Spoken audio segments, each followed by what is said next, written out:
يوميا بيحصل آلاف القنوات، ناس كتيرة بتعمل قنوات وبرضه مش بينجحوا غير 10%. طب نعمل ايه عشان نبقى من ال10% دي؟ بإذن الله في الفيديو ده هنعرفكم ازاي نعمل قناة ناجحة بطريقة سهلة ومن غير أي تعقيد، ويلا بينا نبدأ الفيديو. أول حاجة يا جماعة عشان نعمل قناة ناجحة بطريقة سهلة، أول حاجة هنجي على اليوتيوب. تمام، دي الطريقة الأولى يا جماعة. تمام، بعد كده هنجي على الملف الشخصي بتاعنا وهنجي على تبديل الحساب. تمام، هتلاقي على كلمة الحسابات فوق علامة الزائد اللي قدامكم دي، هندوس عليها زي كده زي ما انتوا شايفين. تمام، هينتظم معانا التحميل، هيدينا البصمة بتاعتنا، هنديله البصمة وكل حاجة تمام. تمام، هننتظر بالراحة كده. تمام، مش هاخد مننا وقت. بعد كده هيظهر لنا بالواجهة دي. أول حاجة هندوس على إنشاء حساب اللي من تحت دي، هيظهر معانا خيارين. أول خيار معانا اللي هو استخدام الشخصي، والتاني لعمل الأنشطة التجارية. طبعا هنعملها لعمل الأنشطة التجارية لو أنت هتعمل مثلا قناة عليه أو أي حاجة. لكن لو هتستخدمه مثلا كيوتيوب عشان تعمل محتوى، مثلا تتفرج على الفيديوهات، تعمل أي حاجة، هتعمل استخدام شخصي. طبعا أنا عشان هعمل قناة هنعمله للعمل او الانشطه التجاريه. تمام، هندوس عليها كده زي ما انتم شايفين. هيظهر معانا حاجتين، الاسم الاول واسم العائلي. طبيعي دول هنكتب فيهم الاسم الاول اللي هو اسم القناه. مثلا انا قناتي اسمها مفاتيح يوتيوب، لو كتبت مثلا هنا مفاتيح يوتيوب هيتفضل اللي تحت اسم العائلة. طب هعمل ايه فيه؟ مفيش افكار تانية. طب انا عايز اسمي القناة مفاتيح يوتيوب، هلغي يوتيوب. تمام، وهخليها هنا تحت في اسم العائلي. تمام، زي ما احنا ماشيين كده، اعملوا خطوة بخطوة. بعد كده هندوس على التالي. تمام، زي ما انتم شايفين هيحدد معانا اليوم والعام والجنس واسمه ده. وزي ما انتم شايفين اليوم مثلا هنكتبه 11. شوف انت يومك كان ايه، عايز تكتبه صح عايز تكتبه غلط، حاجة ترجع لك انت مش ترجع لنا. تمام، انا هكتبه 11 وهختار شهر مايو. تمام، وعام 2008. تمام، الجنس طبعا هختاره ذكر. انت لو انثى، انت لو انثى مثلا اختاري انثى، لكن لو ذكر هتختاره ذكر. تمام، كلنا عارفين النقطة دي. وهندوس التالي. تمام، هيخيرك بين اتنين عنوان، انشاء عنوان جوجل. هتختار واحدة من اتنين دول، لا اما انشاء عنوان جوجل من نفسك انت. انا من رأيي تختار حاجة من الاتنين دول. انا هختار مثلا التاني وهدوس التالي. تمام، هيقول لك اكتب كلمة مرور. اختار كلمة مرور تكون قوية ولازم تحفظها، لازم تحفظها. مش هقول تاني، لازم تحفظها عشان لو عوزت تفتح الايميل من اي جهاز تقدر تفتحه من كلمة السر. انا هكتبها وهرجع لكم تاني. زي ما انتم شايفين كده على الشاشة كتبت كلمة السر. بعد كده زي ما انتم شايفين طبعا هعملها قوية قوي عشان محدش يقدر يفتح كلمة السر. تمام، بعد كده هدوس على كلمة التالي. تمام، زي ما انتم شايفين معاكم خطوة بخطوة القناة اتعملت قدامكم بطريقة سهلة من غير أي تعقيد. بعد كده هندوس التالي هنا. تمام، بعد كده هنديله الموافقات بتاعته، كلمة أوافق. تمام، زي ما انتم شايفين بالراحة خالص.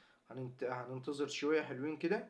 تمام، ثانيتين 3 5 وهنشوف مع بعضينا هينقلنا لإيه.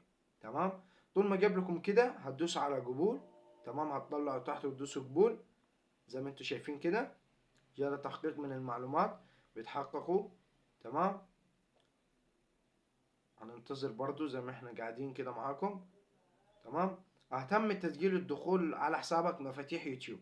زي ما انتم شايفين كده على طول دخلني على كلمة مفاتيح يوتيوب اللي هي قناتي الجديدة. طبعا انت هتعمل هنا. تمام، وهتدوس على انشاء قناة. اول حاجة هتعدل الصورة زي ما كلنا عارفين. تمام، وهتعدل الاسم لو عايز تعدله. تمام، بعد كده هتدوس على انشاء قناة. تمام، هنكمل عشان لازم تعمل الحاجات دي عشان قناتك بإذن الله تنجح. تمام، عملنا انشاء قناة وكل حاجة. هناجي لو انت راجل هتنزل محتوى لازم تعمل الحاجات دي. طبعا كلنا عارفين هنعمل ايه دلوقتي. بنستنى يحمل. هيظهر معانا بالواجهة دي بكل تعديل. هناجي على تعديل القناة. تمام، زي ما انتم شايفين هيحتاج مننا حاجتين.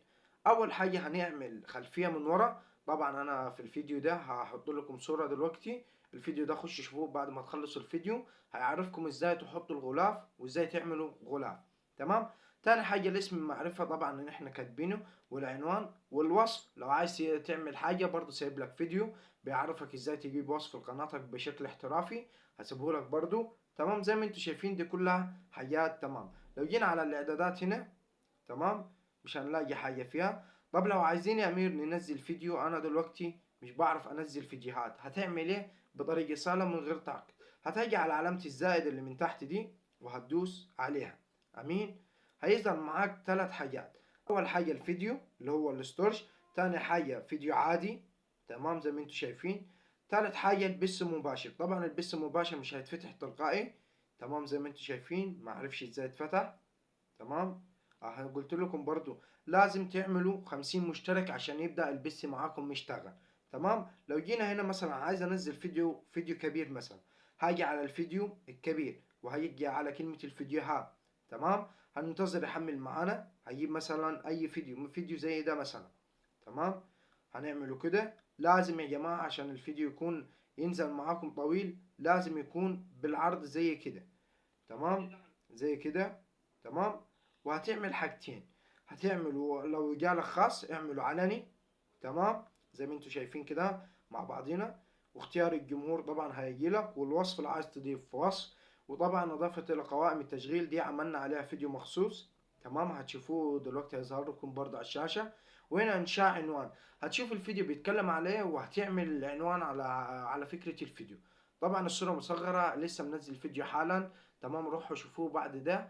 تمام. هتلاقوه بيعرفكم ازاي تعملوا صورة مصغرة بطريقة احترافية من غير اي تعقيد. ويا ريت تكونوا تقدروا تستفادوا من الفيديو بإذن الله. تمام. زي ما انتم شايفين ده لو كان على الفيديوهات الكبيرة كلكم عارفينها. لو فيديوهات الصغيرة هنجيب مثلا على الفيديو ده، تمام، لازم يكون بطول عشان يبدأ ينزلوا معانا فيديوهات صغيرة. وهندوس التالي زي ما انتم شايفين كده. تمام. وبعد كده هندوس التالي. هي زي الكبير، بس الفرق ان ده بيبقى عريض وده بيبقى طويل. تمام. زي كده. بعد كده هنعمله علني زي نفس كل حاجة، وهنضيف العنوان بتاعنا، بس ده مشكلته مش بتضيفوا فيه صورة مصغرة عشان هو بيبقى فيديو عادي صغير زي ما انتم شايفين. وكده نكون وصلنا نهاية الفيديو. يا رب الفيديو يعجبكم، وبإذن الله يعجبكم. يا ريت ما تنسوش تشتركوا في القناة وتفعلوا الجرس عشان يوصلكم كل جديد. مع السلامة حبايب قلبي، سلام.